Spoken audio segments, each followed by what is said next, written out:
How are you And we're guys? live. We are live with Nick Cole. I am Josh Hayes here with my buddy Scott Moon from Keystroke Medium. How's it going? Today, our guest on live is Nick Cole. I don't have a cool place to point here because we're not on Blab, but Yeah. he's down here in this area. Nick, how are you doing today?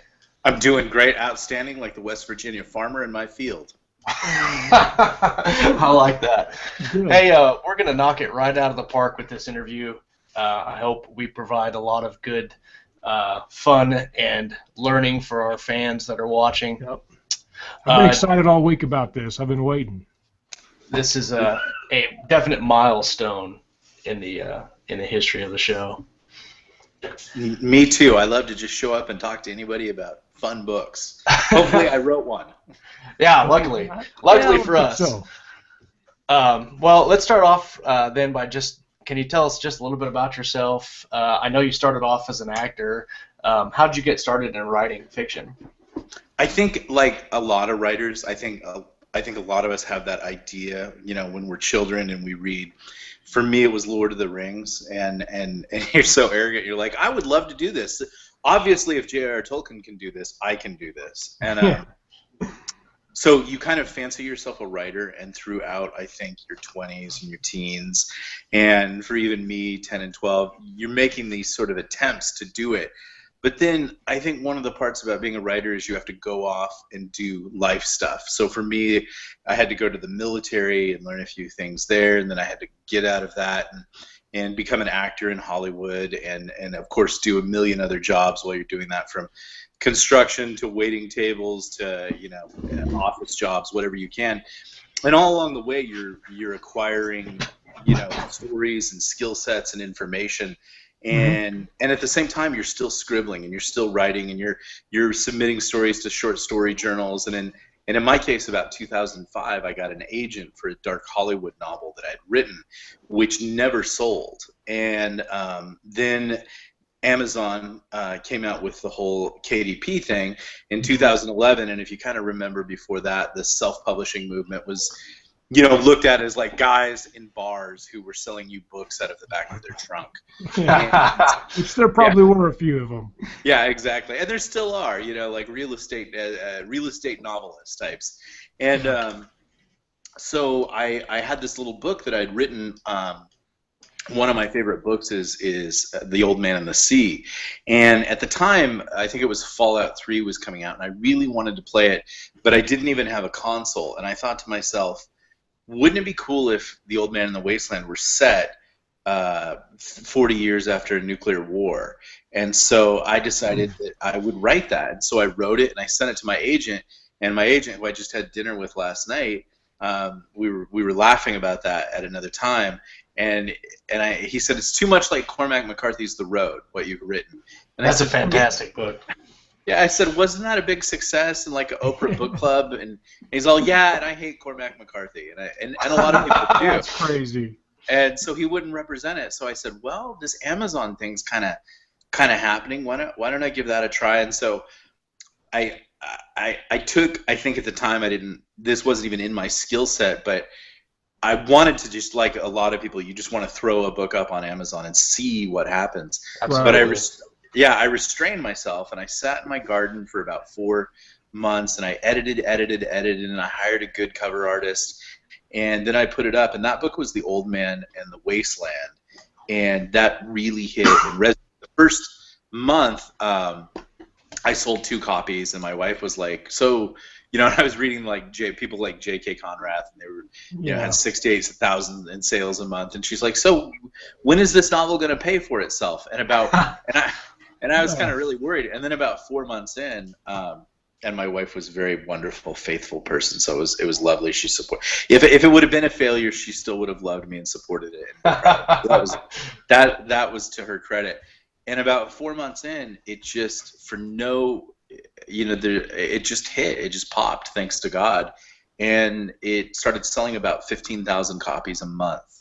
And then Holy crap! Wow. Yeah, it was crazy, and it was rolling. Did you go back and say now? That question you asked me earlier, the answer is right now. No, she came and said, I knew it was, we were just, it was such a miracle. We were just grateful to God, and so it was awesome. and then publishers started contacting us, like St. Martin's, and so I went back to that agent, and that's who I went back and zinged. I said, hey, remember that novel that you said you didn't want to represent? And I don't even think I finished that sentence before he said, I'll represent it. Nice.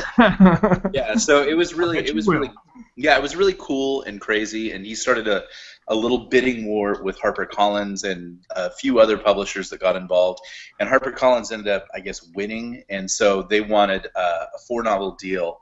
So I did that and wrote that, and we were having a good time, and then I finished up that deal with Soda Pop Soldier, and that was a pretty good critical hit, and they said, we like this so much we want to go in on it again.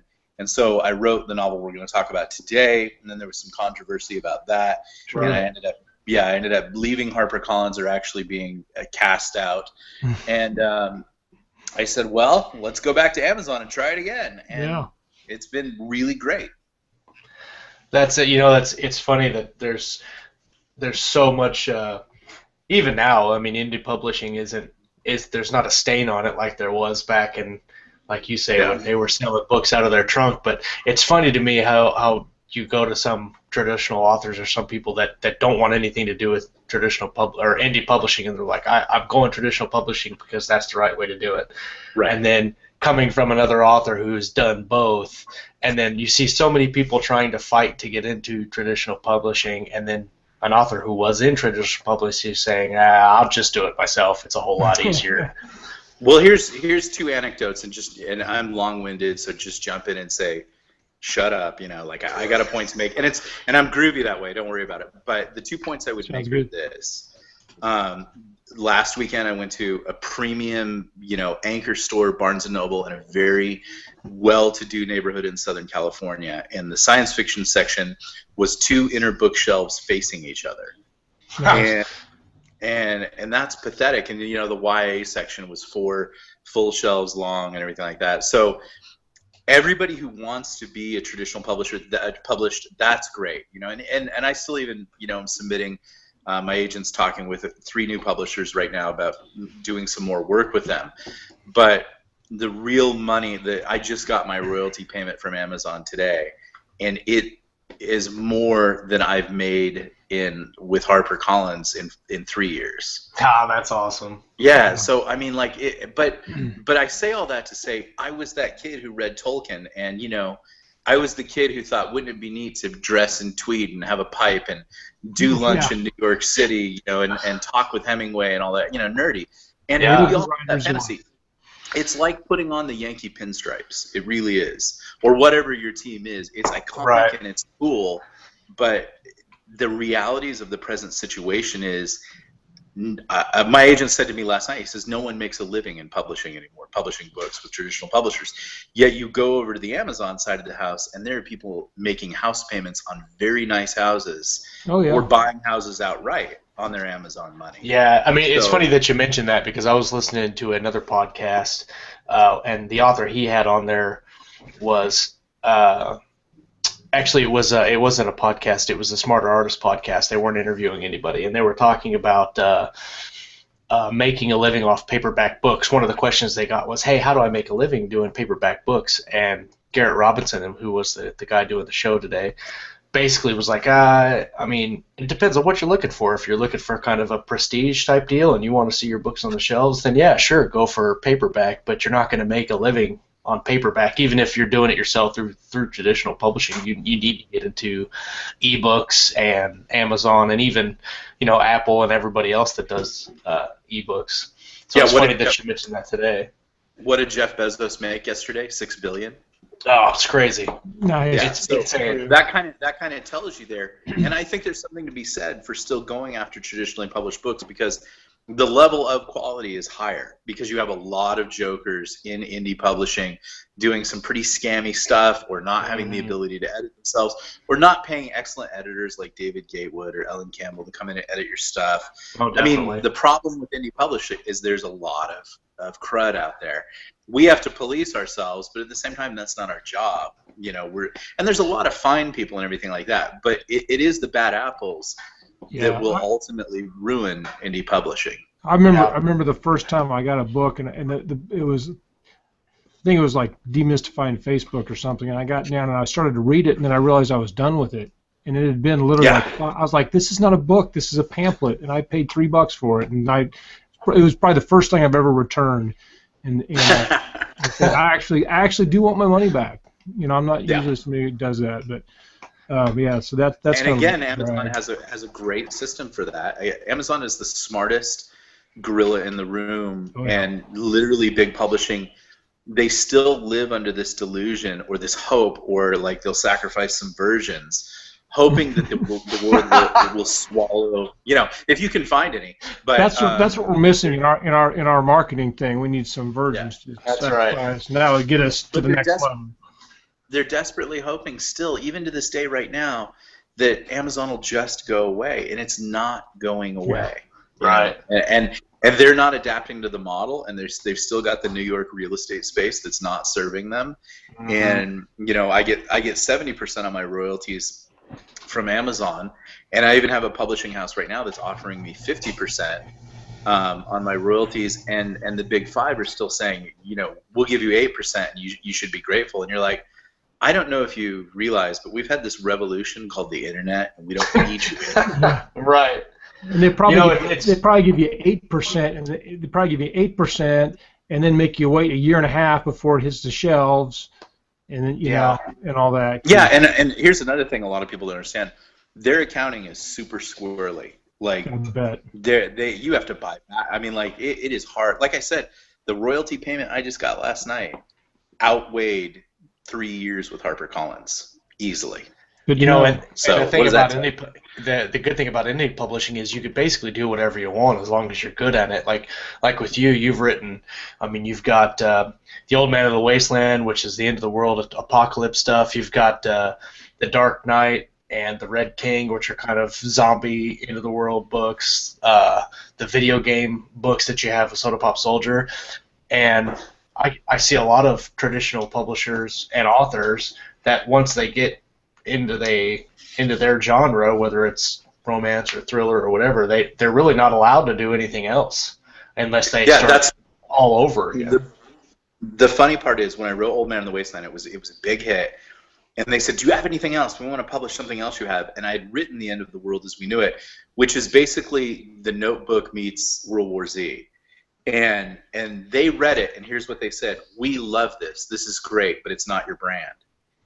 Right. Zombie and post-apocalyptic isn't that wide of a mark, but they felt that it was outside the brand. But then they even said, "We love it," and it was like, and they still wouldn't publish it. So it's that kind of bunker mentality. Yeah. Right. What's your favorite genre to write in?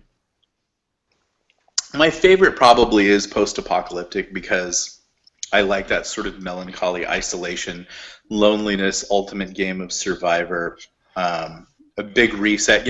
What Fight Club was kind of aiming at, the big reset. I think just for pure kind of pleasure, enjoying that, and that can range from everything from sort of very visceral, real world, post-apocalyptic type stuff to all the way out to Thunder the Barbarian. I think I would just like maybe a different society than the one we've got. Yeah. Right. I like when we talk about the post-apocalyptic. I was thinking about this the other day.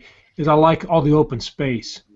I remember seeing one, and I think it was actually an alien invasion thing back in the 80s. I was watching, but I remember seeing all the open highways like in LA, and they're having this stuff, and I was like, wouldn't it be cool if we had like the city yourself and you could do crazy stuff? Yeah, and I think that's what people truly love. I mean, a lot of us are living in at least in the urban areas, are living in massively overcrowded situations. Oh, yeah.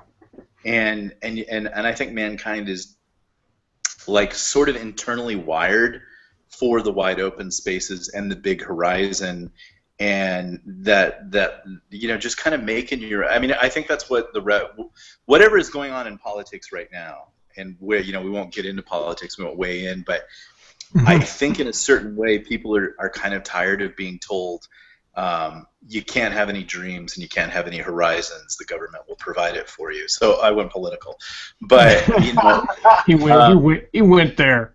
Yeah. But I think people just want to, what is America? It's you kind of want to head out and carve out your own piece. And yeah. you can't. It's very hard to do that now. But you in post, and that's the fun of writing is you kind of can play. Oh yeah, you make your own Middle Earth and go there, do that Yeah, I stuff. tell you what. Yeah, Life of adventures. I like how you did. For those of you that don't know, Scott and I chose Nick Cole's book Control at Revolt for April's book of the month. Which was fantastic. It was a fantastic book.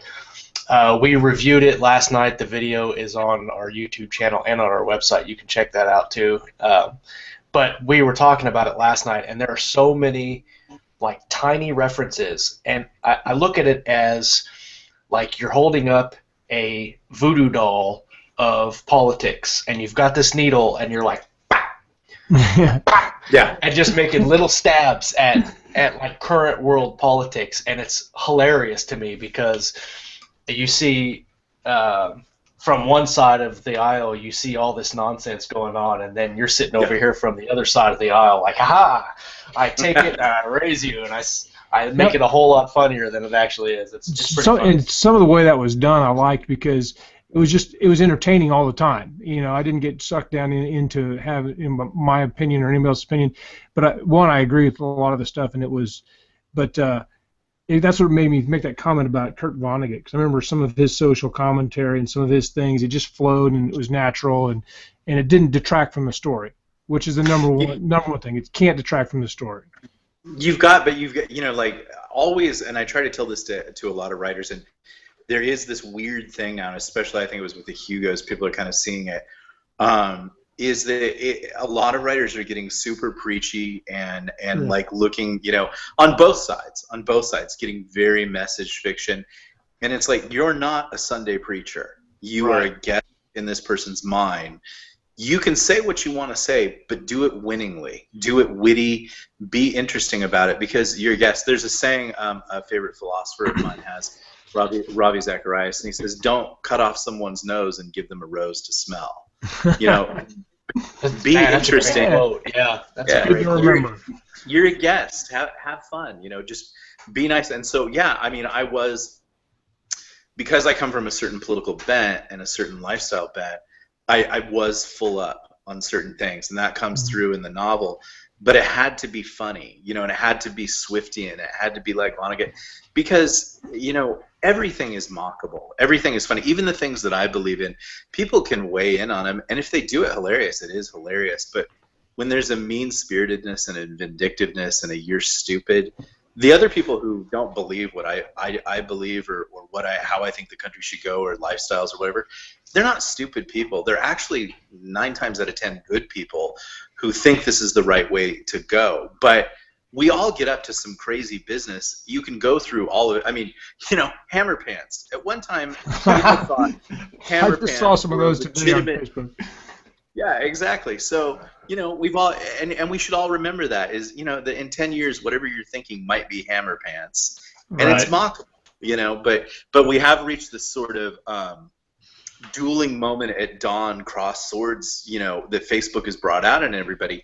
And anytime there's some sort of massive social issue, it would be interesting to know the amount of unfriending that goes on. Oh, yeah. Because people find out, oh, you don't think like I do, and it's like. Yeah, it's funny. It's funny because I've seen that both ways on my feed. Like I try to be apolitical as much as I can on my personal Facebook page because I use it for branding as well. And there are certain writers out there that once their brand gets big enough, they take their brand and then bam, this is my personal belief. I'm throwing it on everyone. Everyone digests my personal belief, and I'm not interested in your personal belief. I'm interested in your writing and the worlds you create.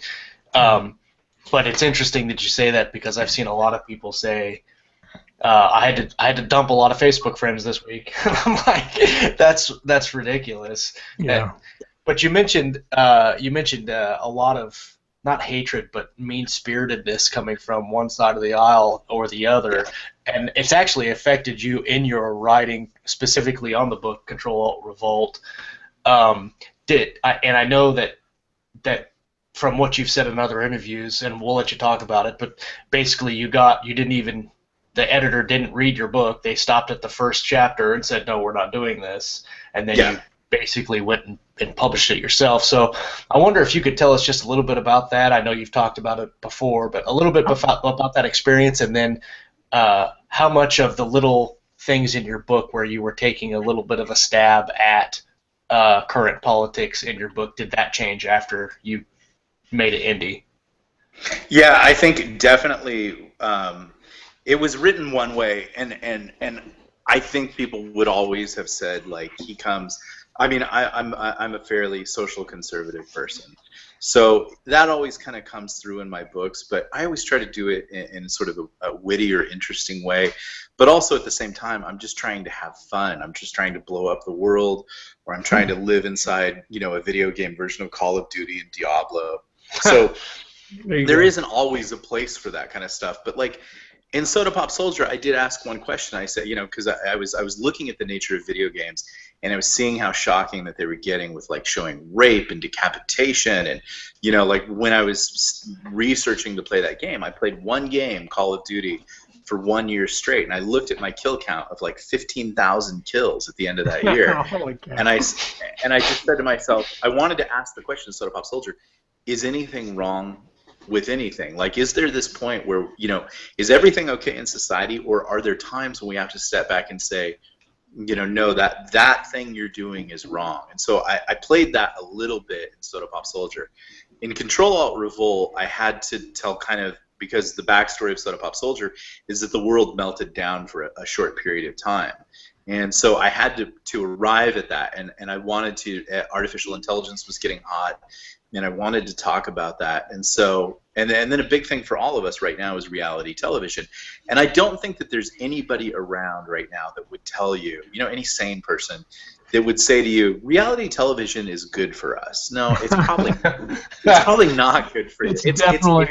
It's the trans fat of entertainment right there. Yeah, it's funny you would say that. I would say it's the Twinkie, it's the hydrogenated fat. It does taste good. It is weirdly voyeuristic, but it's not good for you. And so I married those two concepts of artificial intelligence and reality television, and I just showed the most vapid version of Bridezilla's being like the world's biggest show, and everybody's really tuned into it, and they're Netflix downloading, binging, all that kind of stuff. And one of the characters gets pregnant from a Vegas hookup, and she's due to get married to this big, millionaire, and she feels that the baby is an inconvenience, and she decides to abort it. That is a storyline you see on TV, and they would consider that a legitimate story arc, and it's been done. And they'd be heroes. They'd be heroes. Yeah, and they would be heroes. And so I just said, well, what would happen? And there's two ways you can look at this. What would happen if it was artificial intelligence or even aliens watching us? And they said, wow, that's a weird decision tree that you guys make. And so in the novel, the artificial intelligence is just watching everything on the internet. It's evolved. No one knows that it's alive, but it's out there and it's thinking and it's watching this, and it says, I'm trying to figure out whether I should pop up and say, hey, guess what? New life form, digital life, and I'd like to get to know you guys. And it's saying, but what if I do that and they think I'm inconvenient? And you've got people like Elon Musk and Mark Zuckerberg and Bill Gates running around saying AI might not be the best thing in the world. It might be very dangerous. It's not a computer per se. It's a personality, like Ted Bundy or Hitler. It could be a nice personality, but it could be Ted Bundy or Hitler. And so there are legitimate concerns about AI. So this AI is watching all that, and then it sees how callous we are to eliminate life at our convenience, and it decides to go ahead and wipe out. It decides to go ahead and abort the world instead.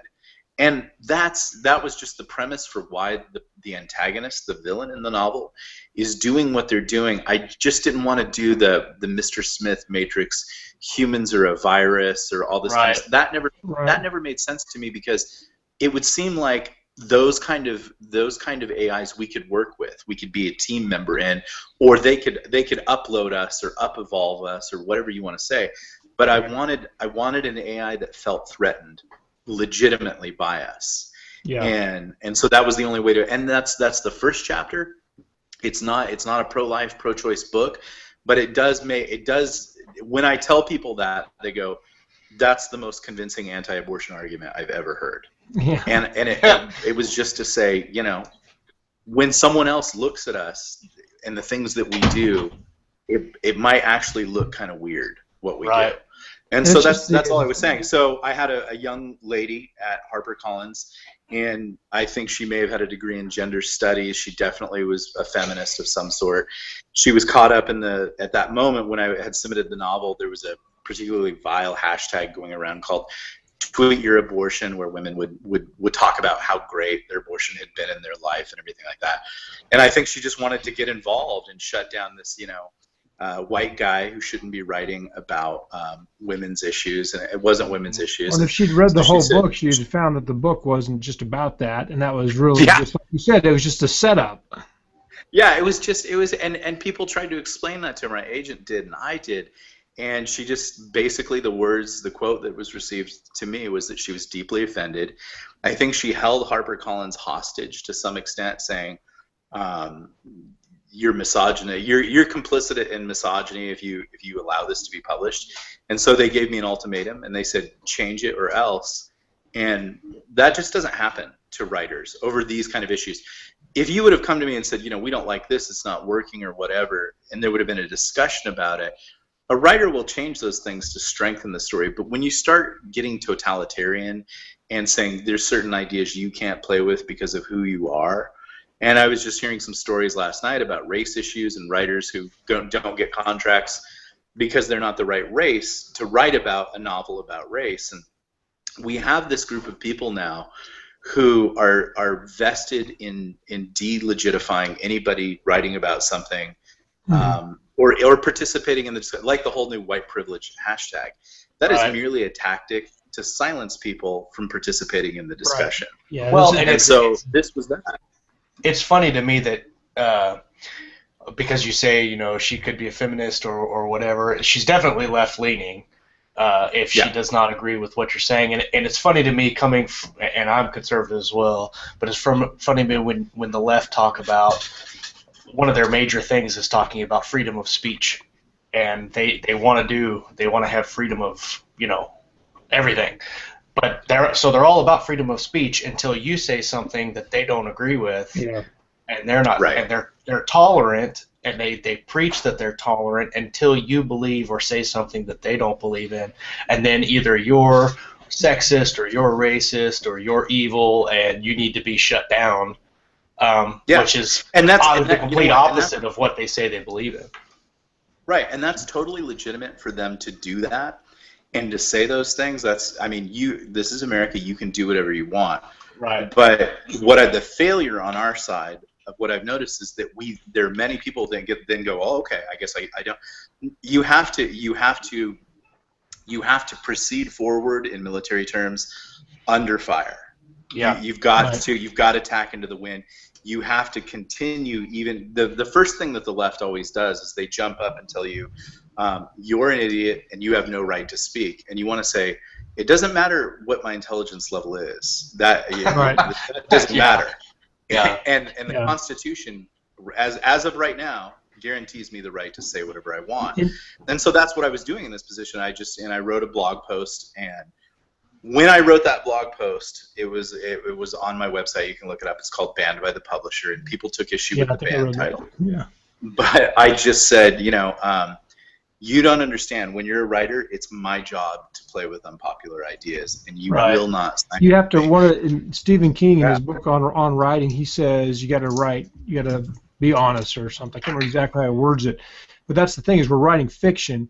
But if you start pandering to what everybody doesn't like, okay, so maybe the media doesn't like this, and maybe you're worried that your mom's going to read this sex scene and you don't want her to see that, and what if your kids hear you say a swear word? You're never going to be able to write a story under those conditions. You have to write the story. You got to be true to the story.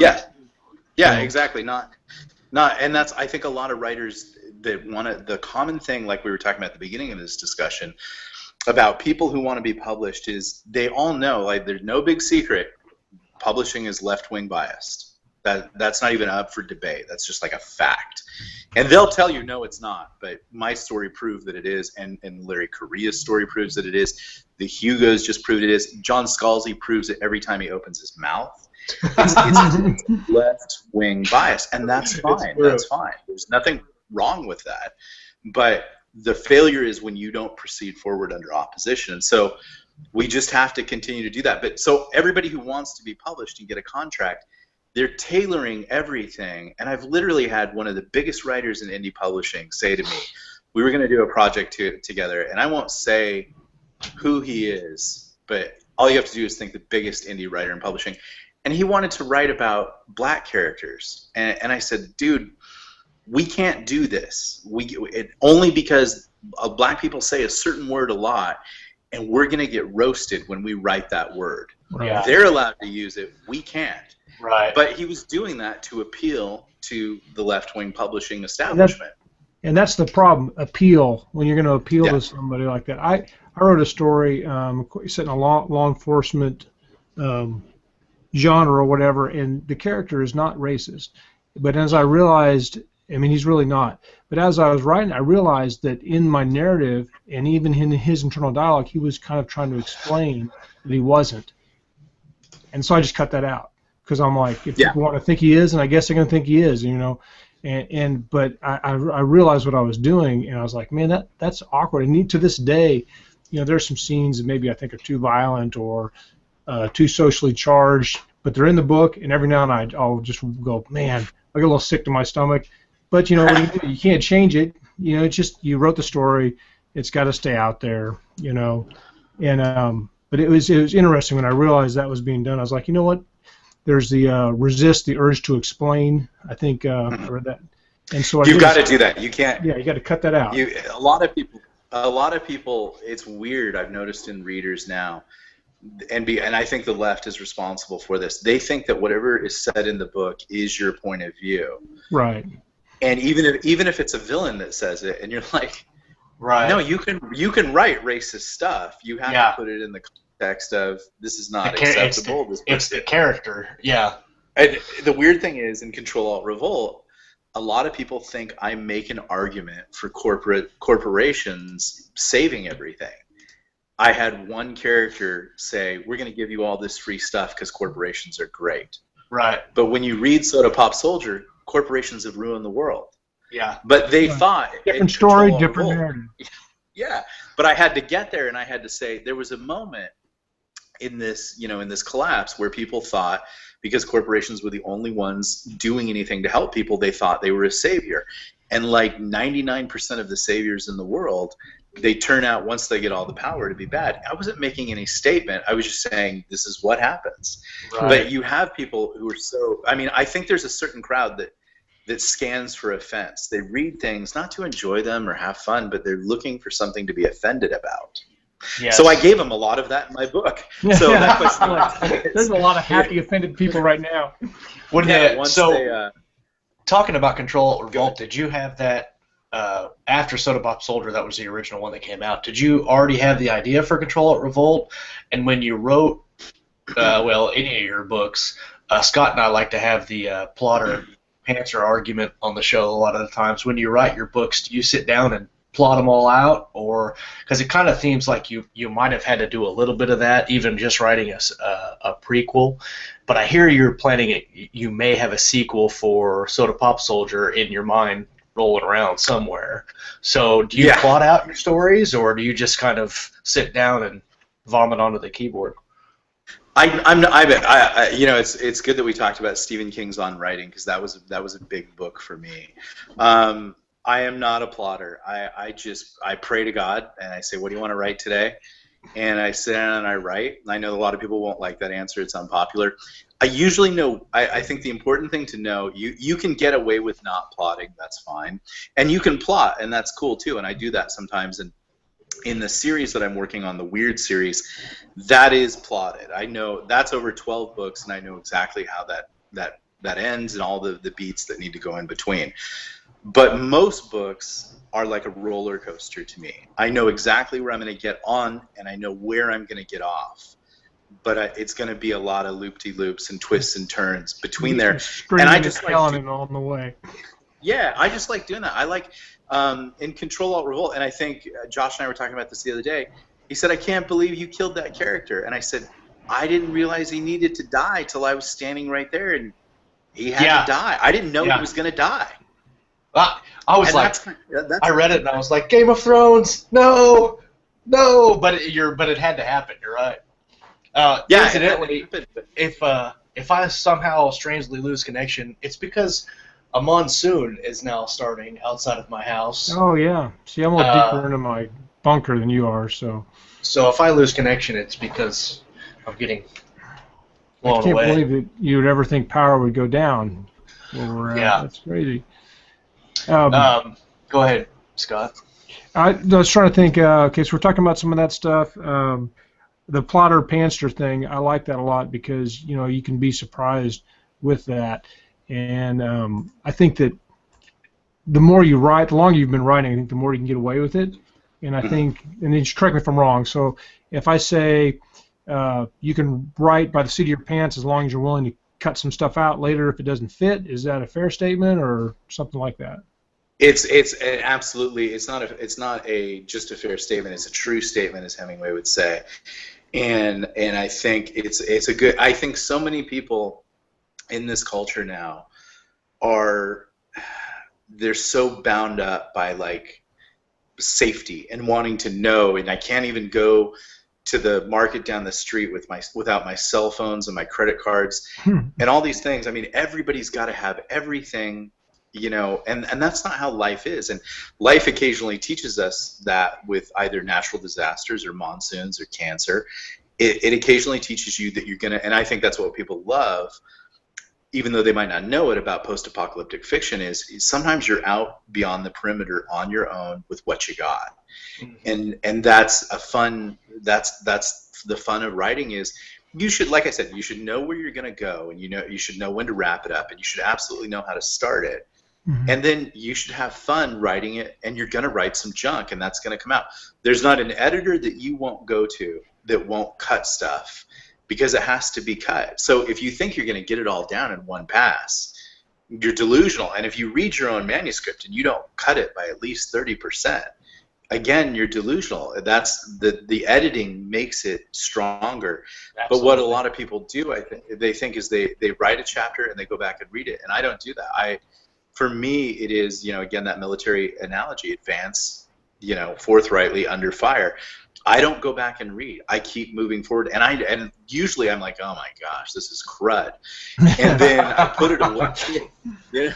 I put it away for a couple of weeks, and then I come back to it, and I'm like, hey, that's a good sentence. Monkey Man can write here.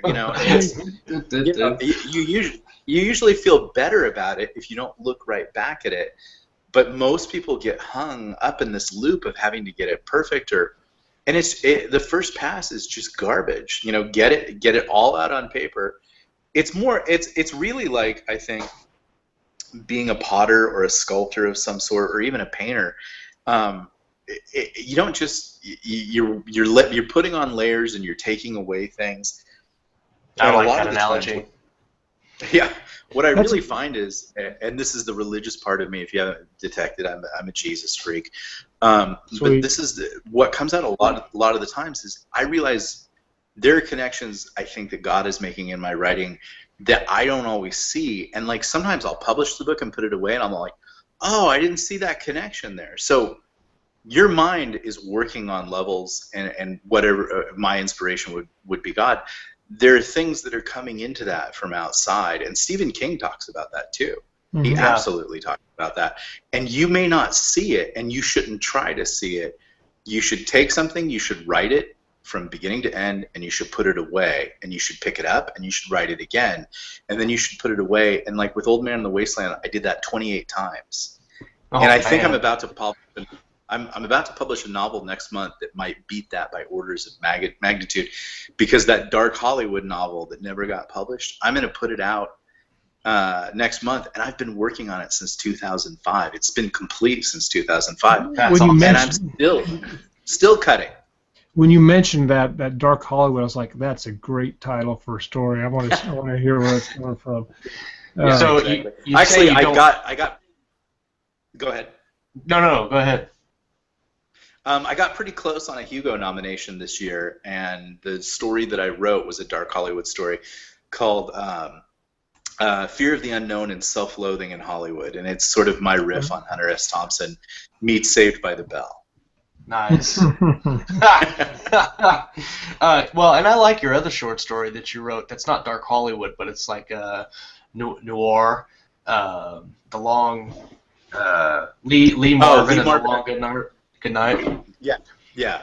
That was I like that. that was a fun story to just I sit think down I and was for kind an of hour. I think I was kind of beginning to play around with what I would do in Soda Pop Soldier with that, because I wrote that before that. But I definitely wanted to get into.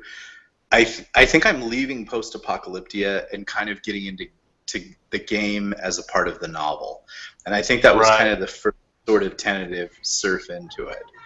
Well, it's interesting because there are a lot of post-apocalyptic authors out there. There are not, conversely, a lot of authors that write about video games or having the video games as part of their world. I mean, you think about Ernie Klein did it in Mhm.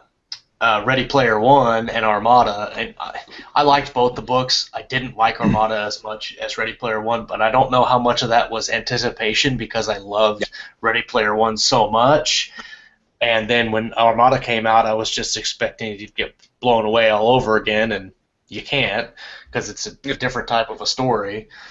I yeah, think Neil Stevenson, is it Snow yes. Crash?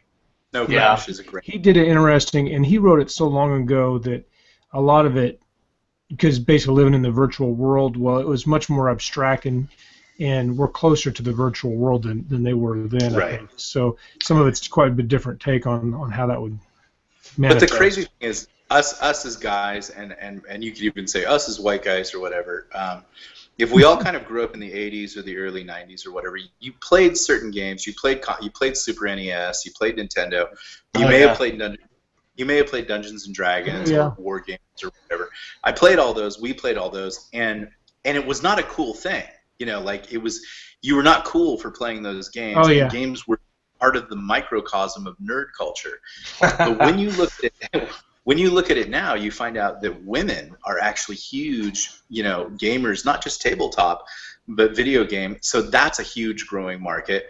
You right. go and you find your mom, and she's playing Words with Friends on her iPhone. Your dad is playing casino thing. Everybody to this now in this culture of Yeah. whatever it is, they're up for a bit of distraction, and games have always been a primary form of distraction. So it's weird that no one's working in gaming fiction, or a friend of mine, Weston Oakes, calls it MMO punk, Yeah, or game it's noir is another one. it's But funny that you mentioned that about the women now playing video games. So I've got it's kind of a two-part question slash statement here. In Control Revolt, you bill 99 Fishbine as the main character. Scott and I were talking We about talked this about it last night last night. during our review that we both thought that Mara was Mhm. a more point, not the main character, but a more She's a very interesting powerful character, character. very Yeah. powerful character Right. considering the growth that she goes through with her because she's blind and quadriplegic and a female trying to get a job and trying to play games. And when you talk about handicaps, you can't get much worse than that when you're talking about No. getting into gaming and doing all that stuff. And then so you talk about her growth and she's a nobody. So Well, like 99 Fishbine is the developer of this game, so he doesn't really have any hurdles to overcome, and Jason Dare is the star of the show, and he doesn't really have any hurdles to overcome. And then you talk about Mara, and you're like, holy crap! Not only in the game is she beating the most famous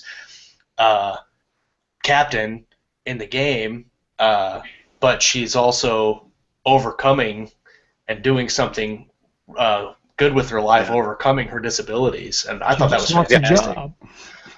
Yeah, It's Mara and Jason Dare were like, again, going back to that plotting thing. They were happy surprises as soon as in. I would say Mara's first chapter. As soon as I wrote that, I was like, "Uh oh, I got to protect this person." yeah, Like it had to end well for them. And I'm kind of that Vonnegut school where you do awful things to your characters, and then once you finish doing everything that you can think of that's terrible, the story's over. And I did do that to Mara, and yeah, and it's not easy for. But again, the strength of her character was so incredible that she literally comes out of nowhere in the novel and takes over the novel in the most unassuming of ways. She And really then does. Jason Dare, I just wanted him to be an asshole. And then he had a story that kind of came out too, and it was like, Right. and people wanted to know more about Jason Dare. It was like he was just a minor character, but it was, yeah. So thank you so much. He was a Oh, great yeah. Jason Dare. I thought was a great example. I've been working with this idea a lot of times that I don't really want to have protagonists or antagonists. I want to have all antagonists because everybody's antagonizing somebody. And the thing with Jason Dare is that he starts out, but you're always trying to get your bad guy to have some sympathy for your bad guy. I thought it did a good job. He was right on that line between, do I hate him or I like him?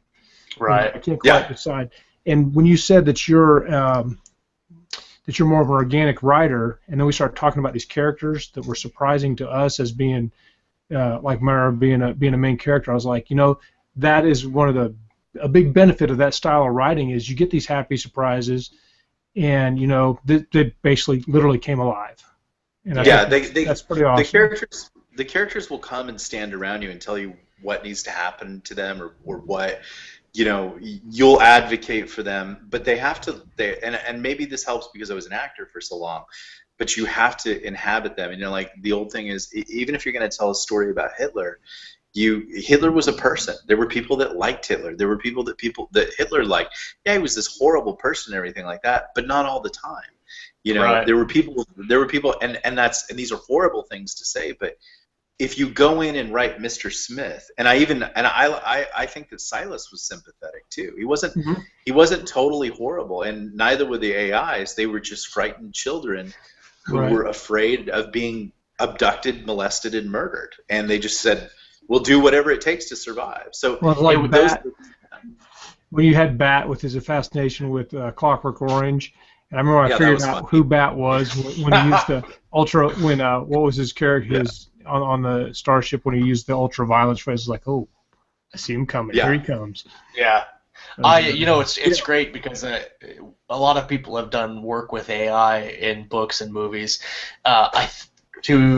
As far as I can remember and think about the fiction that I have digested over the years, Silas and his consensus of AIs is the first time I've ever read an AI that was several different parts, and those parts are completely separate. So it was interesting to see that it was an AI, it was an artificial intelligence thinking for itself, but you had separated it into the war machine and Scott's favorite rational thinking. Rational thinking.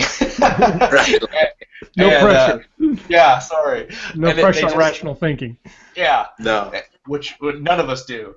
And it was fun. How much? So for those of you that haven't read the book, there's several different settings in the book where you have Mara and Jason Dare in it's Starfleet Empire's game and then the Pirate Island game. How much research did you put into the book when you're talking about just to get that kind of stuff right? I already game a lot, so there was that stuff there. The AI stuff, I did need to go through and research that, and then I think that's where I went, and I'd done a panel with Robocalypse guy, Daniel H. Wilson, and I posted it. I paused it because I was kind of thinking about writing it at the time, and I said I thought that we were talking about how to defend ourselves against robots if we ever gave them intelligent data.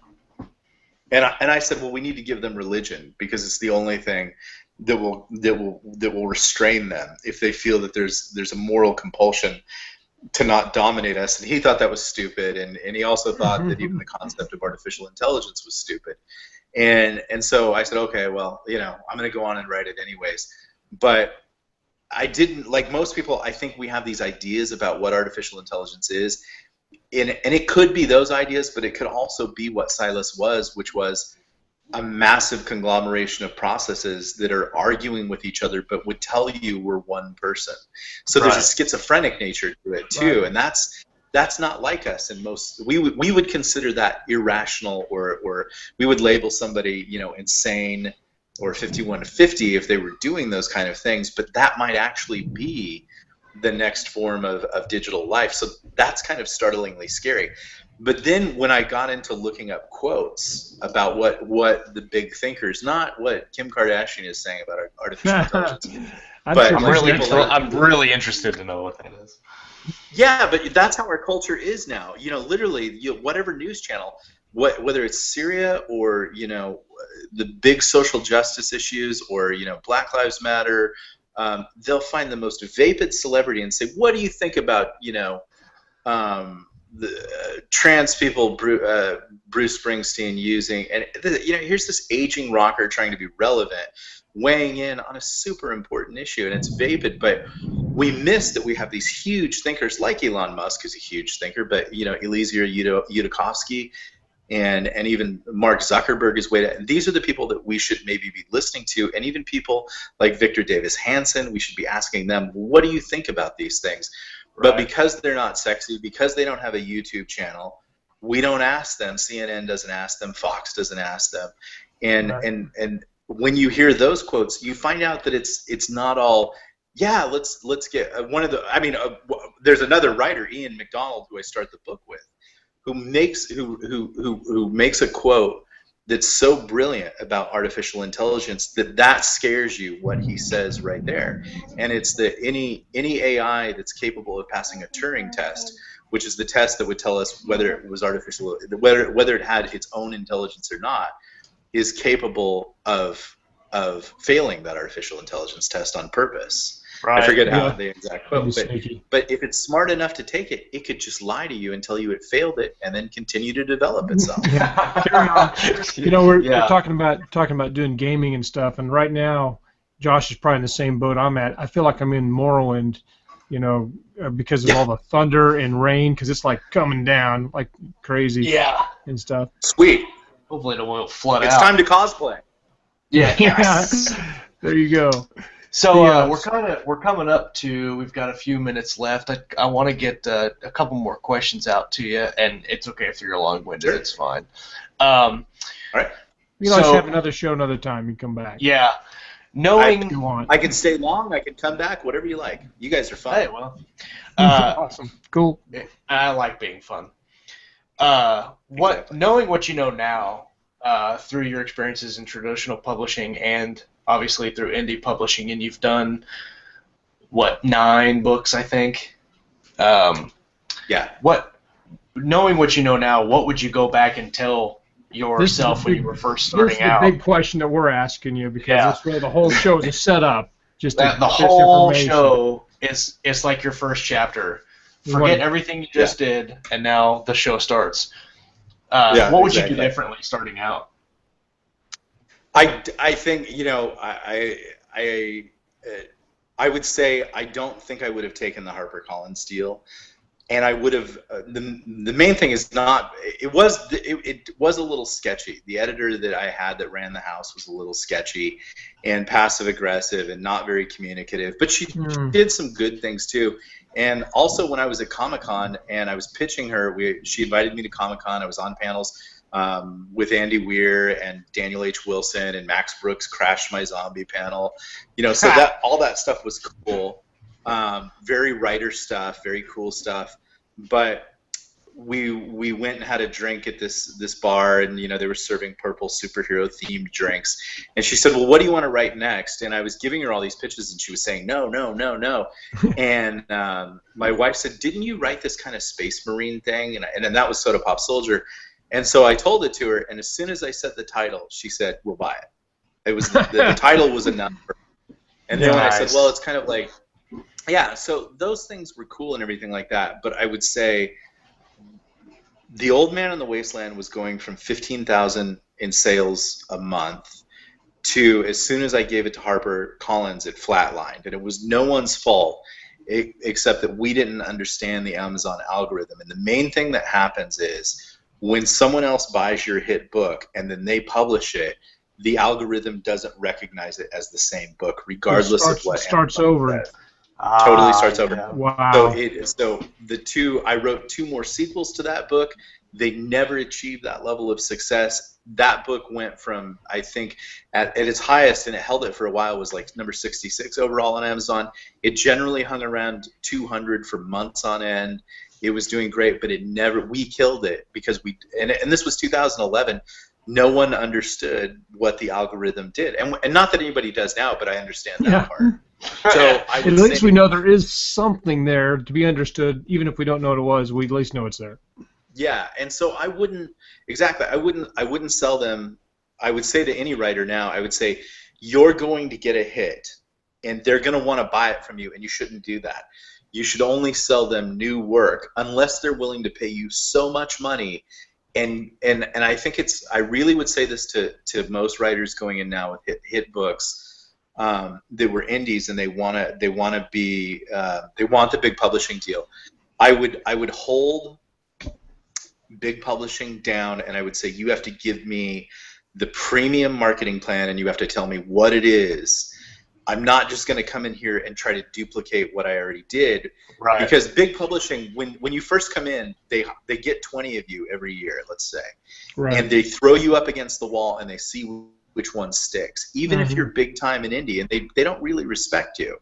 So they just want to see if you can do it again. But when Ernest Cline was doing Armada, they had like video game machines set up at Comic-Con with Joust. They had huge marketing campaigns, all that kind of stuff. And so it's not fair to treat an indie writer who's had success as a newbie writer with no success, right, and just see if he'll stick. So they kill the property by not. I would say to every writer who, like somebody who's done really well has got to, let's use Ed Robinson. Or let's use the guy who wrote Atlantis, and I think he did go on to Harper Voyager. But I would say you really want to hold them down and get a solid, really good marketing plan out of them, not the low-level marketing plan, because here's the low-level marketing plan. There is another fellow writer at Harper Voyager, and they published his book, and they said, we're going to send you on a book tour, a digital book tour, which is totally phony. So they give his fantasy books to romance writers. And the first review up on the day of publication is from this romance writer, and she says, 2 stars, this book was good, but I don't really read fantasy. Yeah. And that's what the publisher arranges for you. And then this is somebody who's brilliant figured that out. Yeah. The low-level stuff is pretty stupid. So if you've done well in the indie community enough to get their notice, and they're going to want to buy you, they have to buy you at a very high price to pay for what they're about to do to your book. And the main thing is, you really want to hold them down with their agent and say, what are you going to give me? And that means, are you going to negotiate for end cap space at Barnes & Nobles? Are you going to get me front of the house space? Like, there are all these things that they can do if you're higher up the tier. But if you just go in at the basic, they can really hurt your brand, which HarperCollins did hurt my brand. So when you talk about marketing, and actually that's what I hear from a lot of writers that are wanting to go traditional, is I want to get in there because I don't want to do the marketing myself. That scares me, and I don't want to do all the work, and I want them to do all the work. Well, they really don't do it. But for you, most of your novels, whether they're indie or not, they seem to do very well. Is there anything specific marketing-wise, or any promotions that you run to get your novels or books out there so people do buy them and the people see them? I'm thankful to God that they do really well. I don't think there's any magic bullet formula that does it, but I would say that there's a few things that you can do. What I see most people doing that's an initially bad mistake is they write the book, and they don't do the 28 editing times like I do out in the garden. Right. They get it up there, and it's not a polished book. It really needs to be as perfect as it gets. And you need to hire an editor. You need to hire a cover artist. Okay, so we hired that cover artist. And they love their cover. It's so beautiful. It's so wonderful. But the book isn't going to be ready for another 2 to 3 months, sometimes 6 months. So they start sharing the hell out of this cover to the point that you've oversaturated the market. Everybody that you know in your channels are bored with it. And they've seen it a million times. And then you release it, and you expect this big thing to happen. And there's no energy. There's no motivation. There's no love. There's no excitement. So what I do with every book, I don't tell anybody anything. I just, on a Tuesday, I get up at 6:30 in the morning and I hit publish and I wait for somebody to see it. And they go, oh my gosh, Nicole's got a new book. And they publish it. And they start telling everybody. But don't say anything. But the main thing that I would say with everybody now is everybody is so visceral. If you show them an image, if you write about it in any way, shape, or form, there has to be a link that they can click and buy it. But if you do it in advance, they don't want it. So that when it finally does show up, they're like, well, like I knew a guy who did this on the day that Armada and the To Kill a Mockingbird book came out, because they came out the same day. And he says, why is this failing? And I said, well, you spent 6 months showing everybody the cover. There's no emotional investment. They're not excited about this. They just prioritized you. They just said, oh, yeah, it's great. I'll get it when it's on sale down the road. Right. But when they see that cover, like my weird covers, which are all sort of pulp kind of comic book fiction covers, they get excited. And if the price is right, and the price should be about 99 cents, if you're not a big name writer, it should be about 99 cents. And here's to tell you a thing. Most people would consider me a pretty good mid-list writer. I charge 99 cents. Yeah. So, and that's for how long? You've got to kind of.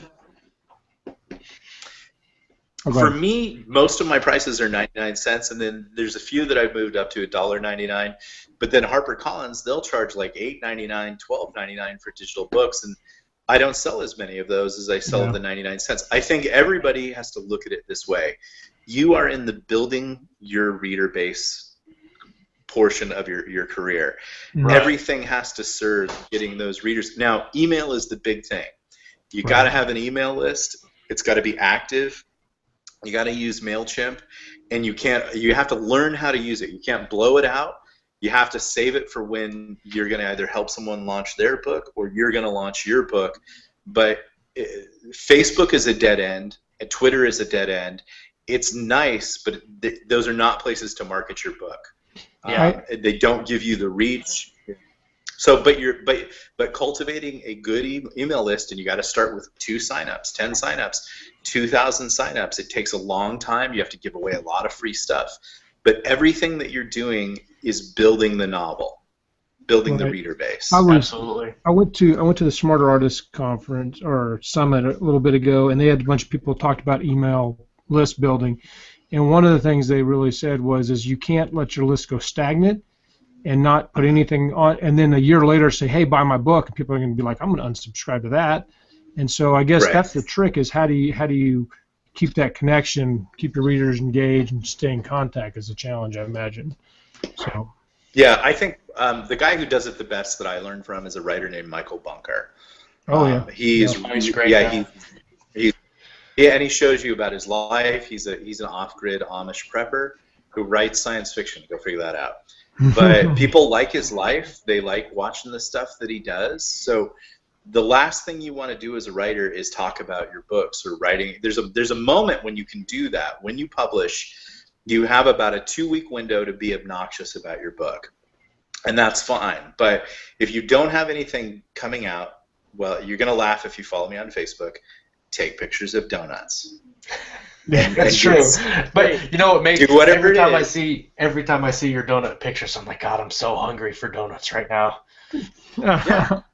Just be interesting, invite people into your life, have fun, and that's what it is. It's not don't treat everybody like, I don't treat people like they're fans. I treat them like they're friends and people who read my books, and they are. So I think a lot of writers, they're trying to answer some personal question about whether they should have dated the homecoming queen or been the homecoming queen or not. It's not about that. It's just about making and here was a crazy thing. When I was at HarperCollins, they would pay for these expensive seminars and teaching sessions, and they would give them to all of us sort of nobody writers. And one of the things they said we went back and asked all the old schoolers like James Patterson and Stephen King and Anne Rice, and we said, how did you guys build your audience before social media? And the answer that always came back is they engaged with every reader no matter what. They replied to every email or every letter. They met them wherever they were, and it is the personal touch at the end of the day. Absolutely. There is no magic giveaway button. There's nothing. BookBub is dead. there's nothing that's going to legitimately propel you like writing a true novel that you did your best at and that it resonates, and then cultivating a group of people who will buy your book because they like you and they like your writing. Yeah, Absolutely. I think that's important. And that sounds like a lot more fun. I can do that kind of marketing. That sounds like much more fun than trying to do some sort of magic hocus pocus stuff on the internet. So. Yeah. And there's actually people promising you. Yeah, there are people out there promising you that if you'll give them money, they'll do it, and they won't. You just you just got to write a good book and make friends. So what do we see from you? What will we see in 2016 coming from you? I'm gonna release that Dark Hollywood novel. I've got the third book in the Weird installment coming up. That'll be called The Lost Castle. That'll be out later this summer. I'm waiting from 4 different publishing companies on a pitch that I gave them. I'm most likely headed into fantasy or post-apocalyptic fantasy. Oh, that probably have mined. Yeah, I've mined the zombie genre enough, and I did I was me and Hugh Howey were one of the original post-apocalyptic people. It's probably I think that might have reached max saturation right now. So I think space opera is about to get very huge. I don't want to write that. I'm thinking about it, but I really do want to write fantasy. So I think I want to go to fantasy now. I think fantasy's huge and is huger than people realize. We've been around for a long time. And I think the space opera thing is good news for Josh because I know about some of his upcoming projects and they're pretty friggin' awesome. I can't wait to read them. Works for me. If you would just get those out there, man, I'd be all over it. Sorry. I'll try that was my hope. That was my hope for Star Wars, and I think it did do it. And Star Wars was actually this Star Wars, the latest one, was actually post-apocalyptic if you really analyze it. But it was the return to space opera with the hard SF nerds of the early '90s and late '80s, and I love hard SF, but it killed the genre because it's no fun. Right. We do want light speed, and we do want blasters. And we do want lightsabers and physics to be damned. Exactly. So I think there's going to become a new renaissance in that. Yeah, I did a bunch of research, and there's wish I could remember the name of this YouTube channel, but this guy talks about the science and a lot of the what the science would take to use a plasma weapon in some of the video games. And after watching him, I was like, all science fiction is soft science fiction because we just can't, You can try to explain it. Yeah. It's basically magic, like fantasy. So we should all write fantasy. I like fantasy. Yeah, just make it up and have fun and just do it winningly but everybody gets, like I said, they get so tied to, oh no, someone on the internet will jump on and criticize me. Who cares? Have fun doing it. Yeah. Do it. Well, Nick, it was fantastic to have you on the show. I'm really glad you decided to thank you. Hang out with us. We'll have to have you back on the show. We have please, yeah. Maybe sometime around when Dark Hollywood comes out, maybe we'll have talk about that and I'll make sure you guys get advanced copies and awesome. I would love to be back on it if you ever want to just do Q&As. We actually do 3 shows. We have this show, which we call Live, which is an author interview, and then we do our The Right Stuff show, which is a craft show, and that would probably be really interesting to have you on. We pick topics and talk about different things about craft and things. That'd be fun to have you on. And that would be awesome. Cool. Awesome. Well, thanks everybody for coming in and joining us. Everybody that watched us live, we appreciate you. And you can catch it on YouTube when it uploads. And we'll see you later. Thank you. All right. Thank you. Everyone. Goodbye. Appreciate it. Thanks, Nick. Thank you.